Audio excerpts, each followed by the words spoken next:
Home guard का जवान को भैया कुत्ता का लेटरिन साफ करना पड़ता है, कुत्ता का लेटरिन साफ करवाता है उसको। सारे कुत्ता का अगर सबको ड्यूटी अगर मिलता है, हम लोग को राइफल का ट्रेनिंग दिया, सबको राइफल का गोली चलवाया हम लोग से, सब कुछ करवाया हम लोग से। और अशोक स्तंभ हमारे सर पे लगवाया उन्होंने, हमको अशोक स्तंभ दे रहे हैं। तो क्या अशोक स्तंभ जो भारत का प्रतीक चिन्ह है, उस अशोक स्तंभ का ये है कि उस अशोक स्तंभ को कुत्ते का लेटरिन साफ करवाया जाए, ऐसा दिया जा रहा है। जिला का सिपाही जो हमारा है उसको भी अशोक स्तंभ मिला हुआ है, तो क्या वो लेटरिन साफ करेगा? पर होमगार्ड का जवान हमारे आर्मी के लोग को भी अशोक स्तंभ मिला हुआ है, तो नहीं। तो जब होमगार्ड को वर्दी दी गई, अशोक स्तंभ दिया गया, तो उस अशोक स्तंभ का तो सम्मान करना चाहिए सभी को, लेकिन वो नहीं सम्मान होता। जो भी आवाज उठाएगा उसको आवाज को बंद करने के लिए सीधा उसको बर्बाद करके डिसमिस कर दिया जाएगा। जो परेशानी मैंने 4 साल मैंने परेशानी झेला है, वो मैं जानता हूँ मेरे साथ क्या गुजरा है। अगर मेरी जगह दूसरा कोई रहता तो वो बर्बाद होकर आत्महत्या कर लेता। मेरी पत्नी रोती थी, मेरा बच्चा रोता था। मेरी पत्नी आज भी कही कि आप फिर से वही काम शुरू कर दिए, धरना पर शुरू कर दिए। आज आपका रिलीज का काम आगे बढ़ा नहीं बढ़ेगा। पीजी का रीडर मुझे कहा कि आपका जो कोर्ट से आंदोलन आया, धरना में साथ दीजिएगा लोगों को, तो आपको किसी कीमत रिलीज नहीं होने देंगे। तो रिलीज हो चाहे नहीं हो, लेकिन अपने जवान के साथ धोखा करने का हम कभी नहीं कर सकते, क्योंकि मेरा जवान मेरे साथ विश्वास कर मेरे साथ खड़ा है। तो इसीलिए डिसमिस करना जो करना कर दे, लेकिन अपने साथी के साथ धोखा नहीं करेंगे किसी कीमत से ज्यादा कुछ नहीं कर सकते हम लोग काम। होमगार्ड जवान का दर्द आंसू बनकर बह निकला। जवानों ने फ्रंटलाइन झारखंड न्यूज के साथ हर उस बात को साझा किया जिस पर अब तक पर्दा डला हुआ था। चाहे पुरुष जवान हो या महिला, सभी ने अपने साथ होने वाले शोषण के खिलाफ खुलकर आवाज उठाई। पुरुष होमगार्ड जवान ने बताया कि उनसे सब्जी मंगाया जाता है, नौकर का काम कराया जाता है, तो वहीं महिला जवान से तेल मालिश से लेकर बर्तन धोना, झाड़ू पोछा से लेकर यहाँ तक कि कुत्तों की देखभाल भी कराई जाती है। क्या कुछ कहा होमगार्ड के इन जवानों ने, सुनिए खुद उन्हीं की जुबानी। सरकार ने, हमारे पूर्व मुख्य सचिव राजीव गौबा जी ने एक आदेश निकाला था कि किसी भी होमगार्ड जवान से घरेलू कार्य ना लिया जाए। उनका स्पष्ट आदेश है कि होमगार्ड की नियुक्ति सुरक्षा के लिए हुई है, तो उनके केवल सुरक्षा का कार्य लिया जाए। परंतु यहाँ पर चूँकि होमगार्ड जवानों को सबको ड्यूटी मिल नहीं पाती है, तो इनको बहुत सा इनको शोषण किया जाता है। इनको ज़बरदस्ती कहा जाता है कि आप जाके घर का काम कीजिए। इनको कहा जाता है कि अगर आप पैसा नहीं देंगे तो ड्यूटी नहीं मिलेगा। जब कोई इस साथी के विरुद्ध आवाज़ उठाता है तो उसे तरह तरह का प्रताड़ित किया जाता है। उसका उदाहरण मैं स्वयं हूँ। जब मैंने होमगार्ड जवानों के शोषण के खिलाफ आवाज़ उठाया तो ना मेरे खिलाफ जांच हुआ, ना पड़ताल हुआ, ना कुछ हुआ। सीधा मुझे डिसमिस का लेटर थमा दिया गया, डिसमिस कर दिया गया। उसके बाद जब मैं कोर्ट से जीत कर वापस आया और कल जब डीजी से मिलने के लिए हम लोग यहाँ गए, तो डीजी के रीडर जो हैं राजीव रंजन, उन्होंने डीजी से मिलने तक नहीं दिया। डीजी के पास हम लोग को आवाज़ पहुँचाने नहीं दी, तो हम लोग आवाज़ कैसे पहुँचाए? जो हमारे अधिकारी हैं, अधिकारी के नीचे जो रीडर हैं वो मिलने नहीं दिए। लेकिन डीआईजी साहब ने खुद बुलाकर हम लोग से मिले, हम लोग सारी दुखों को उन्होंने सुना। उन्होंने महसूस किया कि हमारे होमगार्ड जवान बहुत दिक्कत में हैं। हमारे पुलिस उप महानिरीक्षक श्री नरेंद्र सिंह जी ने बहुत ही हमारी बातों को गंभीरता से सुना और बहुत ही अच्छे अधिकारी हैं। लेकिन जो डीजी के रीडर है राजीव रंजन, उन्होंने डीजी से मिलने नहीं दिया। हम सभी होमगार्ड जवानों को जो परेशानी और दुख हम लोग झेल रहे हैं, अपनी आवाज़ वहाँ पहुँचाने नहीं दिया। तो होमगार्ड का जवान जब भी अपने जो उनके शोषण के खिलाफ आवाज़ उठाता है, आज ये महिला आवाज़ उठाई हैं, आप लोग देखिएगा कुछ दिन पहले बाद देखिएगा इनको किसी न किसी तरह से इनको प्रताड़ित करने की कोशिश की जाएगी। तो आप मीडिया बंधु को इनकी मदद करनी होगी, क्योंकि ये महिला आपके सामने अपनी सारी दुख को रख दी, टोटल दुख को रख दी। इसके आंख में आंसू आ गया। ऐसी सभी महिलाओं की आंख में आंसू भरा हुआ है, ऐसे पुरुष के आंख में आंसू भरा हुआ है, लेकिन अपना आंसू भी होमगार्ड का जवान नहीं निकाल सकता है कि अपना आंख का आंसू इसके सामने निकाले। मेरे ऊपर एसटीएसी का केस तक करवा दिया गया अधिकारी मेरी आवाज़ को बंद करने के लिए, लेकिन राजीव तिवारी झुकना कभी नहीं सीखा है। मेरे ऊपर जो भी हो जाएगा हो जाएगा। लेकिन अगर झारखंड सरकार हमारी मांग को समझती है, जो हमारे धरना स्थल पर आकर मुझसे कहा था कि आप लोग संघर्ष कीजिए तभी आपको सफलता मिलेगी। मुख्यमंत्री जी, आपने कहा था संघर्ष करने के लिए और आपने कहा था कि सरकार बनेगी तो हमें सारी सुविधाएं देंगे। आप तो आपके द्वार पे आ चुके हैं, आपको कलम की ताकत भी हम लोगों ने दे दी। तो अब हम सभी जो महिलाएं हैं, जो पुरुष हैं, सभी को दुख को समझिए और जो आपने कहा था सभी को ड्यूटी नियमित कर दीजिए कि किसी महिला को घर का काम ना करना पड़े, किसी का मालिश ना करना पड़े, दाई का काम ना करना पड़े। आपकी बेटियां दाई का काम करेंगे मुख्यमंत्री जी तो आपको शोभा नहीं देगा। आप ऐसा राम राज कायम कीजिए कि हमारे सारे होमगार्ड के भाई खुशहाल रहे, सभी को ड्यूटी मिले, सभी को समान कार्य का समान वेतन मिले, ऐसा लाभ मिले। इस टाइप कीजिए।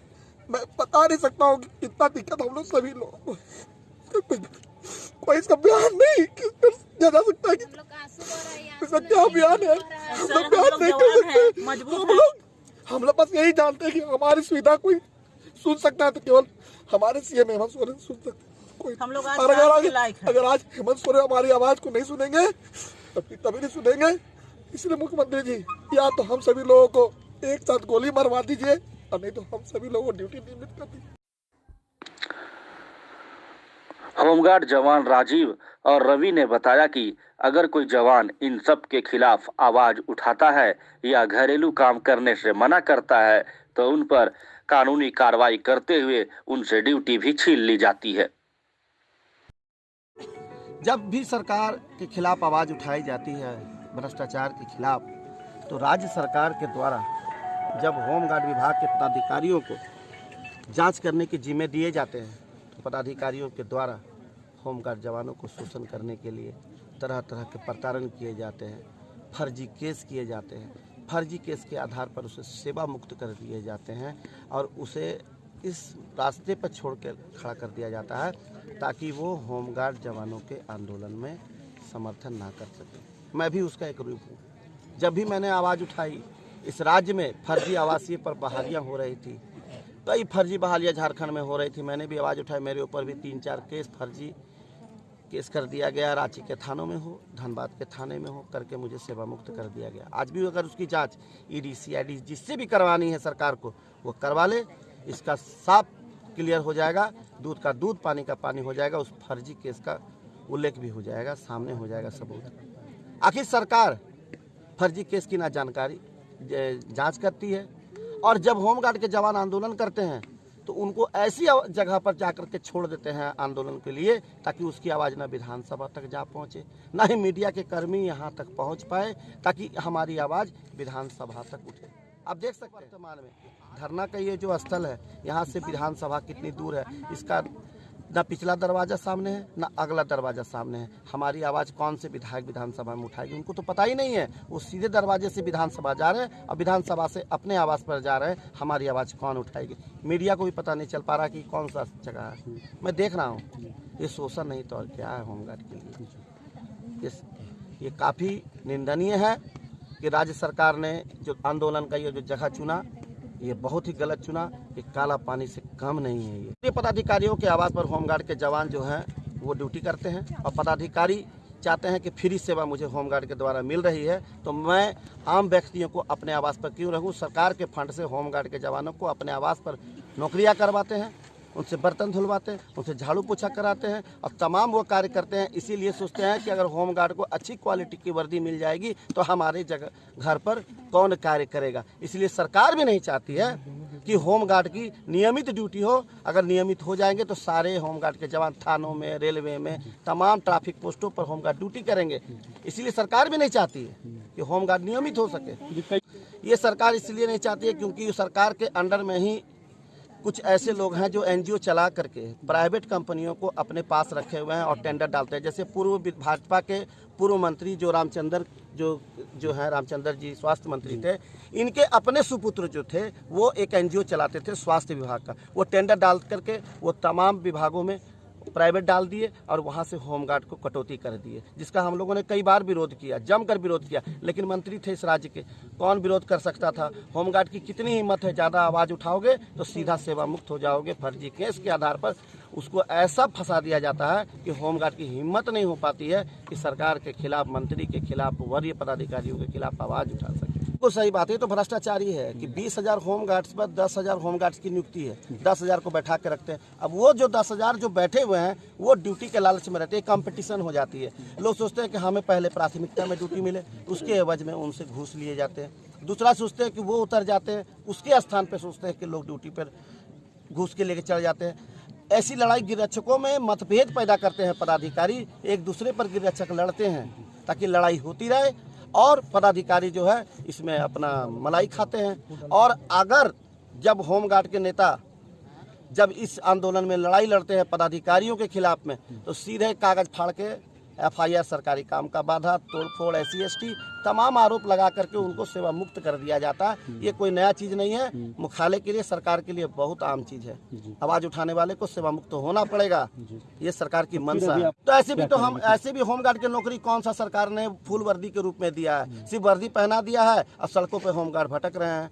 तो इसको सस्पेंड समझिए, डिसमिस समझिए, जैसा भी समझिए, इसको हम नौकरी नहीं समझ रहे हैं अभी। जब तक सरकार इसको नियमित नहीं करेगी बिहार की तरह, इनको समान काम का समान वेतन का इसको अधिकार नहीं मिलेगा, इनको रिटायरमेंट के बाद 60 वर्षों के बाद उनको अच्छी राशि नहीं मिलेगी, इनको PF की सुविधा नहीं मिलेगी, तब तक मैं ये समझूंगा कि भारत का सबसे गरीब राज्य झारखंड है और सबसे अमीर राज्य आज के डेट में बिहार है। जो प्रधानमंत्री जी ने कहा था वो गलत था। जो झारखंड के मुख्यमंत्री जो कहते हैं कि कलम में मेरी पावर आ जाएगी तो मैं होमगार्ड को करूंगा, और वो नहीं कर रहे हैं, तो कहीं ना कहीं ये राजनीतियों का एक षड्यंत्र है कि होमगार्ड को छलो, राज करो और उनके वोट के द्वारा हम अपनी कुर्सी पे बैठे रहे। ये आंदोलन चलेगा और आगे भी चलेगा। इसको लेकर के अभी हम लोग तैयारी में हैं। अभी तो ये शंखनाद है, धीरे धीरे जवान आ रहे हैं, जा रहे हैं।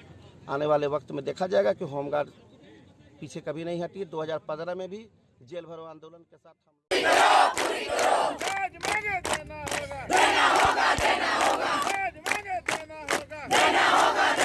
हमारी मांगे पूरी करो।